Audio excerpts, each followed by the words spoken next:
चुनाव के समय बड़े बड़े वादे लेकर जनता के बीच आते हैं और चुनाव जीतने के बाद बेरोजगारों को रोजगार भी नहीं दे पाते हैं।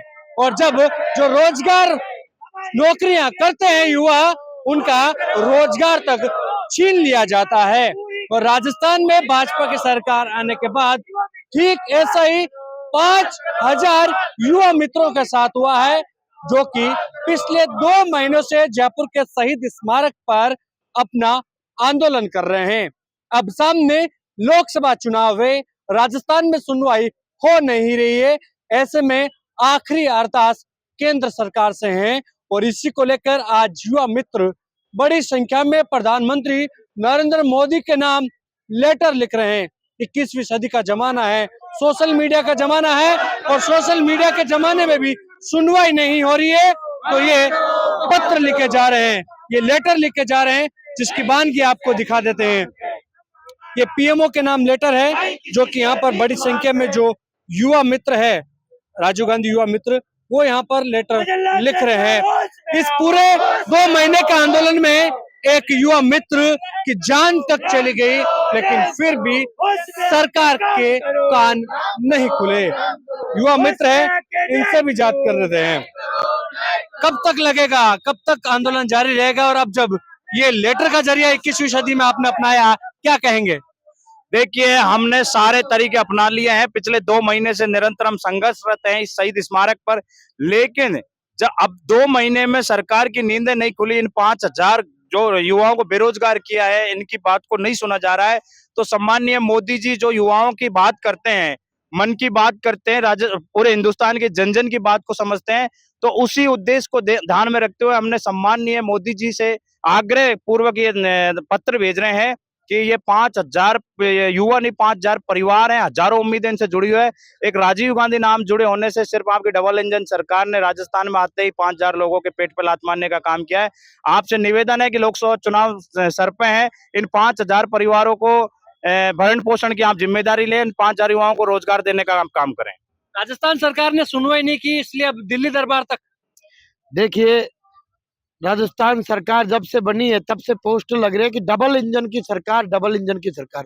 मोदी जी ने कहा था कि राजस्थान में अगर बीजेपी की सरकार आती है तो 2.5 लाख रोजगार के अवसर युवाओं के लिए पैदा किए जाएंगे। लेकिन जैसे ही राजस्थान में बीजेपी की सरकार बनी तो मंत्रिमंडल का विस्तार भी नहीं हुआ और 25 दिसंबर को आदेश निकाला कि युवा मित्रों को बर्खास्त किया जाता है। तो मैं तो ये कहना चाहता हूँ कि कहाँ तो युवाओं को रोजगार की बात करते थे और आते ही 5,000 पेटों पर लात मारने का काम जो भजनलाल सरकार ने किया है। तो ये 5,000 युवा नहीं, ये 5,000 परिवार है और इनके पीछे बहुत उम्मीदें जुड़ी हुई है। तो मैं आपके माध्यम से कह देना चाहता हूँ इन सरकारों से कि या तो इन्हें बहाल कर दीजिए, नहीं तो कुछ ही समय में आप आचार संहिता लगाने वाले हैं और जैसे ही आदर्श आचार संहिता लगेगी और आपने टिकट भी घोषित कर दी है, आपके जो उम्मीदवार है वो गांव में जाएंगे। लेकिन ये युवा मित्र गांव में जनता के दिलों में जगह बना चुके हैं और इन्होंने प्रत्यक्ष और अप्रत्यक्ष रूप से लोगों को लाभ दिलाया है। ये लोग, ये राजीव गांधी युवा मित्र आपके उन प्रत्याशियों को गांव में घुसने से रोकेंगे, उन्हें काले झंडे बताएंगे, पुरजोर तरीके से विरोध करेंगे। आप कहते हो 25 सीटों की 5 सीटें ढूंढते रह जाओगे अगर ये युवा मित्र मैदान में उतर गए तो। विधानसभा चुनाव के समय भी यहाँ पर ये नजारा था, जब यहाँ पर बेरोजगार युवा बैठे थे और तब राजस्थान में कांग्रेस की सत्ता थी, तब कहा था युवाओं ने कि यदि सरकार नहीं सुनी तो आने वाले विधानसभा चुनाव में जवाब देंगे, और राजस्थान में तख्ता पलट हो गया। अब लोकसभा चुनाव है और यही युवा है। सरकार के ऊपर हमने विश्वास किया पूरा और सरकार ने आते ही हमें हटा दिया, तो हम सरकार का पुरजोर विरोध करते हैं और आने वाले चुनावों में सरकार को इसका मतलब वो बताएंगे सरकार को। लोकसभा चुनाव में युवाओं का रोल रहेगा कुछ अहम? और बिल्कुल रहेगा लोकसभा में युवाओं का अहम रोल। मैं भजनलाल जी से कहना चाहूँगा कि राजस्थान के जो भी राजनीति में जानकार है, आपके भाजपा के नेता भी चाहते हैं कि ये भजनलाल जी मात्र और 6 महीने के मुख्यमंत्री है, सब जानते हैं लोग। लेकिन मैं भजनलाल जी को कहना चाहता हूँ कि ये हमारी बहनों की दुआ और हमारी ये छोटी छोटी बहनें हैं, बच्चे लेकर यहाँ पिछले 2 महीने से बैठी, उनकी दुआ काम आएगी। आप 5 साल तक मुख्यमंत्री रहोगे, हम 5,000 युवा मित्रों की दुआ काम आएगी आपको। हमें एक बार बहाल कर दो और हमारा काम देखकर आगे हमें बढ़ा देना। काम नहीं करेंगे तो हमें बाहर फेंक देना। हमें कोई आपका विरोध नहीं करेंगे, लेकिन हमारे पेट में लात मत मारो। हमारे ये 5,000 परिवार है, हमारी परिवार लोगों ने आम जनता तक पहुंचकर लोगों की समस्याओं को जाना, उनके दुख दर्द समझा और उनकी समस्याओं का समाधान किया। पीएमओ तक शिकायत करने का क्या जरिया रहा? शिकायत की हमने, लेकिन हमारी आज नौबत आई थी।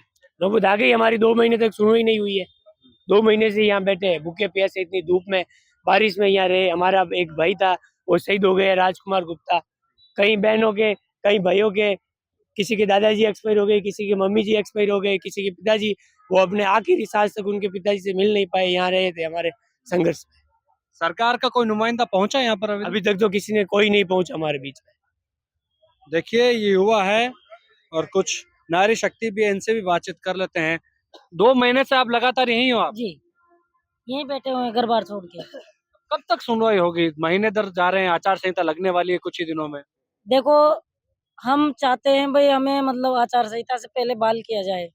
अगर बाल कर देंगे तो हम जिंदगी भर उनके आभारी रहेंगे, लेकिन अगर बाल नहीं करेंगे तो ये वो भी जानते हैं और हमारे जो मतलब युवा साथी वो भी जानते हैं कि हमारे जो मतलब जो भी आएगा गांव के अंदर या फिर कोई मतलब हमारे ब्लॉक के अंदर, हम उनको अंदर एंट्री नहीं करने देंगे।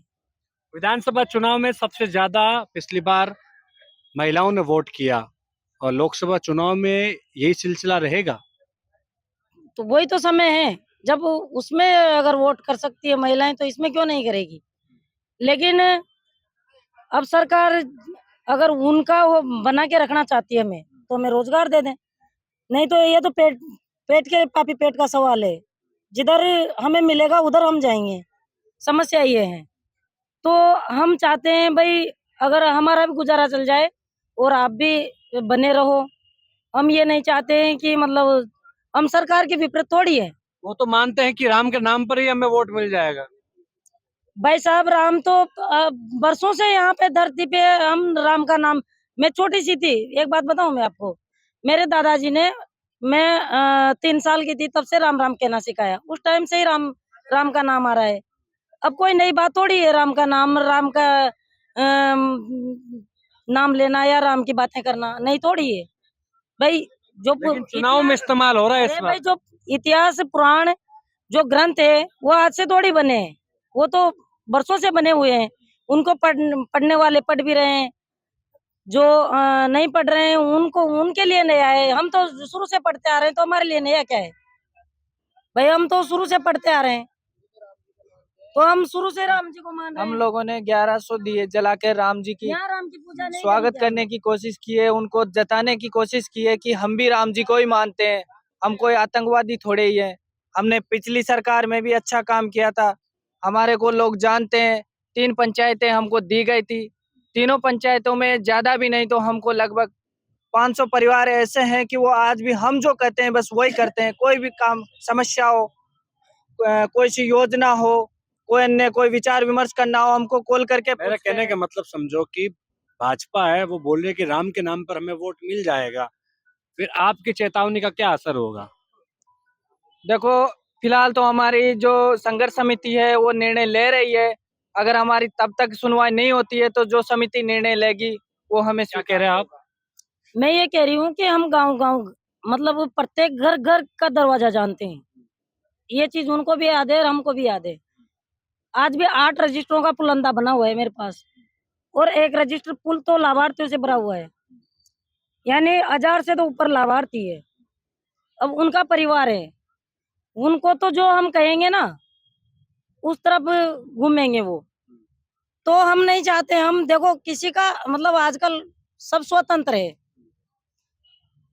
तो हम नहीं चाहते हैं ये चीज भाई वो मतलब हमारे दबाव में आके कोई वोट करे या कुछ करे। इससे कुछ फर्क पड़ेगा बिल्कुल, चिट्ठियां लिखने से? इससे बहुत बड़ा फर्क पड़ेगा और मोदी जी हमें बहाल करने की कोशिश करवाएंगे। भजन लाल जी को आदेश करेंगे कि हमें जल्द से जल्द बहाल करें। 2 महीने ऊपर हो चुके हैं, हमारे एक भाई की मौत हो चुकी है और मैं खुद बीजेपी से 10 साल से जुड़ा हुआ हूँ, लेकिन उन्होंने एक टैग लगा दिया है कि ये कांग्रेस के कार्यकर्ता है, कांग्रेस ने इनको अपने प्रचार के लिए लगाया है। लेकिन कांग्रेस भी तो आपके साथ नहीं खड़ी ना। नहीं, उन्होंने विधानसभा में पुरजोर तरीके से हमारे मुद्दे को भी उठाया है। कांग्रेस ने नहीं, और भी जो अपने पार्टी है उन्होंने भी हमारा मुद्दा उठाया है। आम आदमी पार्टी है, बहुत सारे जो बीजेपी के 25 विधायक से अधिक है जिन्होंने हमारे लिए लेटर भी लिखा है कि इनको तुरंत प्रभाव से बहाल करे, इनके साथ अन्याय हुआ है। ये सरकारी योजनाओं का प्रचार करते हैं, ना कि कांग्रेस की सरकार का। हम मोदी जी की और जो राजस्थान की सरकार है उनकी योजनाओं का प्रचार करते हैं।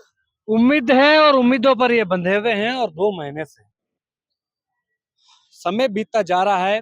आचार संहिता का जो तारीख है वो दिन ब दिन नजदीक आते जा रही है, लेकिन लगातार ये जब आंदोलन है यहाँ पर एक भी सरकार का नुमाइंदा इन तक नहीं पहुंचा है। इनकी क्या दुख दर्द है उनको जानने के लिए नहीं पहुंचा है। ऐसे में अब लोकसभा चुनाव को लेकर जिस तरह से भाजपा ने टिकटों का बंटवारा किया है और बाकी जो टिकट आने वाले हैं उससे पहले इन युवाओं बेरोजगारों की जो कि नौकरी कर रहे थे वो वापस खुद की बहाली के लिए सरकार को भी चेतावनी दे रहे, राजस्थान की सरकार को भी और भारतीय जनता पार्टी को भी, कि यदि आने वाले लोकसभा चुनाव से पहले इनको बहाल नहीं किया गया तो जो भी प्रत्याशी इनके विधानसभा क्षेत्र में, यहाँ के इनके लोकसभा क्षेत्र में जो विधानसभा जो प्रत्याशी वहां पर आएंगे उन प्रत्याशियों का काले झंडे दिखाकर विरोध किया जाएगा। साथ ही उनको लोकसभा क्षेत्र में भी घुसने नहीं दिया जाएगा। कैमरा सहयोगी मनोज के साथ विशाल शर्मा, जयपुर, राजस्थान तक।